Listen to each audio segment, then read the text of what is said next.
Chapter 30, Enmity between Man and Satan. I will put enmity between thee and the woman, and between thy seed and her seed. It shall bruise thy head, and thou shalt bruise his heel. Genesis chapter 3, verse 15. The divine sentence pronounced against Satan after the fall of man was also a prophecy, embracing all the ages to the close of time and foreshadowing the great conflict to engage all the races of men who should live upon the earth. God declares, I will put enmity. This enmity is not naturally entertained. When man transgressed the divine law, his nature became evil, and he was in harmony and not at variance with Satan. There exists naturally no enmity between sinful man and the originator of sin. Both became evil through apostasy. The apostate is never at rest, except as he obtains sympathy and support by inducing others to follow his example. For this reason, fallen angels and wicked men unite in desperate companionship. Had God not specially interposed, Satan and man would have entered into an alliance against heaven, and instead of cherishing enmity against Satan, the whole human family would have been united in opposition to God. Satan tempted man to sin, as he had caused angels to rebel, that he might thus secure cooperation in his warfare against heaven. There was no dissension between himself and the fallen angels as regards their hatred of Christ. While on all other points there was discord, they were firmly united in opposing the authority of the ruler of the universe. But when Satan heard the declaration that enmity should exist between himself and the woman, and between his seed and her seed, he knew that his efforts to deprave human nature would be interrupted, that by some means man was to be enabled to resist his power. Satan's enmity against the human race is kindled because through Christ they are the objects of God's love and mercy. He desires to thwart the divine plan for man's redemption, to cast dishonor upon God by defacing and defiling his handiwork. He would cause grief in heaven and fill the earth with woe and desolation, and he points to all this evil as the result of God's work in creating man. It is the grace that Christ implants in the soul which creates in man enmity against Satan. Without this converting grace and renewing power, man would continue the captive of Satan, a servant ever ready to do his bidding. But the new principle in the soul creates conflict where hitherto had been peace. The power which Christ imparts enables man to resist the tyrant and usurper. Whoever is seen to abhor sin instead of loving it, whoever resists and conquers those passions that have held sway within, displays the operation of a principle wholly from above. The antagonism that exists between the Spirit of Christ and the spirit of Satan was most strikingly displayed in the world's reception of Jesus. It was not so much because he appeared without worldly wealth, pomp, or grandeur that the Jews were led to reject him. They saw that he possessed power which would more than compensate for the lack of these outward advantages. But the purity and holiness of Christ called forth against him the hatred of the ungodly. His life of self-denial and sinless devotion was a perpetual reproof to a proud, sensual people. It was this that evoked enmity against the Son of God. Satan and evil angels joined with evil men. All the energies of apostasy conspired against the champion of truth. The same enmity is manifested towards Christ's followers as was manifested toward their master. Whoever sees the repulsive character of sin and in strength from above resists temptation, will assuredly arouse the wrath of Satan and his subjects. Hatred of the pure principles of truth and reproach and persecution of its advocates will exist as long as sin and sinners remain. The followers of Christ and the servants of Satan cannot harmonize. The offense of the cross has not ceased. All that will live godly in Christ Jesus shall suffer persecution. 2 Timothy chapter 3, verse 12. Satan's agents are constantly working under his direction to establish his authority and build up his kingdom in opposition to the government of God. To this end, they seek to deceive Christ's followers and allure them from their allegiance. Like their leader, they misconstrue and pervert the scriptures to accomplish their object. As Satan endeavoured to cast reproach upon God, so do his agents seek to malign God's people. The spirit which put Christ to death moves the wicked to destroy his followers. All this is foreshadowed in that first prophecy. I will put enmity between thee and the woman, and between thy seed and her seed, and this will continue to the close of time. Satan summons all his forces and throws his whole power into the combat. Why is it that he meets with no greater resistance? Why are the soldiers of Christ so sleepy and indifferent? Because they have so little real connection with Christ, because they are so destitute of his spirit. Sin is not to them repulsive and abhorrent, as it was to their master. They do not meet it as Christ did, with decisive and determined resistance. They do not realize the exceeding evil and malignity of sin, and they are blinded both to the character and the power of the Prince of Darkness. There is little enmity against Satan and his works, because there is so great ignorance concerning his power and malice, and the vast extent of his warfare against Christ and his church. Multitudes are deluded here. They do not know that their enemy is a mighty general who controls the minds of evil angels, and that with well-matured plans and skillful movements he is warring against Christ to prevent the salvation of souls. Among professed Christians, and even among ministers of the gospel, there is heard scarcely a reference to Satan, except perhaps an incidental mention in the pulpit.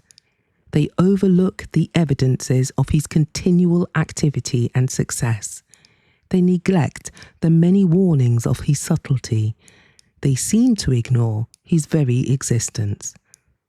While men are ignorant of his devices, this vigilant foe is upon their track every moment.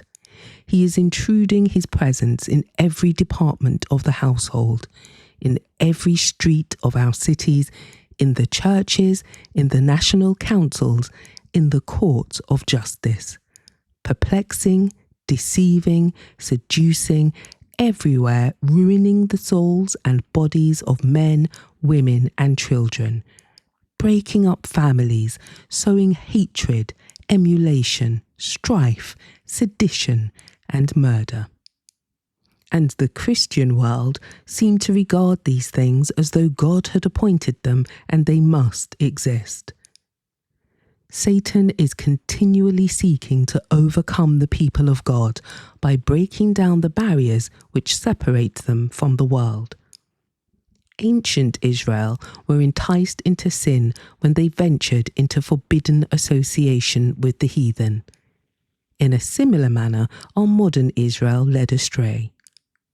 The God of this world hath blinded the minds of them which believe not, lest the light of the glorious gospel of Christ, who is the image of God, should shine unto them. 2 Corinthians chapter 4, verse 4. All who are not decided followers of Christ are servants of Satan. In the unregenerate heart there is love of sin and a disposition to cherish and excuse it. In the renewed heart there is hatred of sin and determined resistance against it. When Christians choose the society of the ungodly and unbelieving, they expose themselves to temptation. Satan conceals himself from view and stealthily draws his deceptive covering over their eyes. They cannot see that such company is calculated to do them harm, and while all the time assimilating to the world in character, words, and actions, they are becoming more and more blinded. Conformity to the worldly customs converts the church to the world. It never converts the world to Christ. Familiarity with sin will inevitably cause it to appear less repulsive. He who chooses to associate with the servant of Satan will soon cease to fear their master. When in the way of duty we are brought into trial, as was Daniel in the king's court, we may be sure that God will protect us. But if we place ourselves under temptation, we shall fall sooner or later. The tempter often works most successfully through those who are least suspected of being under his control. The possessors of talent and education are admired and honoured, as if these qualities could atone for the absence of the fear of God or entitle men to his favour. Talent and culture, considered in themselves, are gifts of God. But when these are made to supply the place of piety, when, instead of bringing the soul nearer to God, they lead away from him, then they become a curse and a snare. The opinion prevails with many that all which appears like courtesy or refinement must, in some sense, pertain to Christ. Never was there a greater mistake. These qualities should grace the character of every Christian, for they would exert a powerful influence in favour of true religion. But they must be consecrated to God, or they are also a power for evil. Many a man of cultured intellect and pleasant manners who would not stoop to what is commonly regarded as an immoral act is but a polished instrument in the hands of Satan. The insidious, deceptive character of his influence and example renders him a more dangerous enemy to the cause of Christ than are those who are ignorant and uncultured. By earnest prayer and dependence upon God, Solomon obtained the wisdom which excited the wonder and admiration of the world. But when he turned from the source of his strength and went forward relying upon himself, he fell prey to temptation. Then the marvellous powers bestowed on the wisest of kings only rendered him a more effective agent of the adversary of souls. While Satan is constantly seeking to blind their minds to the fact, let Christians never forget that they wrestle not against flesh and blood, but against principalities, against powers, against the rulers of the darkness of this world, against wicked spirits in high places. Ephesians chapter 6, verse 12. The inspired warning is sounding down through the centuries to our time. Be sober. Be vigilant, because your adversary the devil, as a roaring lion, walketh about, seeking whom he may devour. 1 Peter chapter 5, verse 8. Put on the whole armour of God, that ye may be able to stand against the wiles of the devil. Ephesians chapter 6, verse 11. From the days of Adam to our time, our great enemy has been exercising his power to oppress and destroy. He is now preparing for his last campaign against the church. All who seek to follow Jesus will be brought into conflict with this relentless foe. The more nearly the Christian imitates the divine pattern, the more surely will he make himself a mark for the attacks of Satan. All who are actively engaged in the cause of God, seeking to unveil the deceptions of the evil one and to present Christ before the people, will be able to join in the testimony of Paul, in which he speaks of serving the Lord with all humility of mind, with many tears and temptations. Satan assailed Christ with the fiercest and most subtle temptations, but he was repulsed in every conflict. Those battles were fought in our behalf. Those victories make it possible for us to conquer. Christ will give strength to all who seek it. No man without his consent can be overcome by Satan.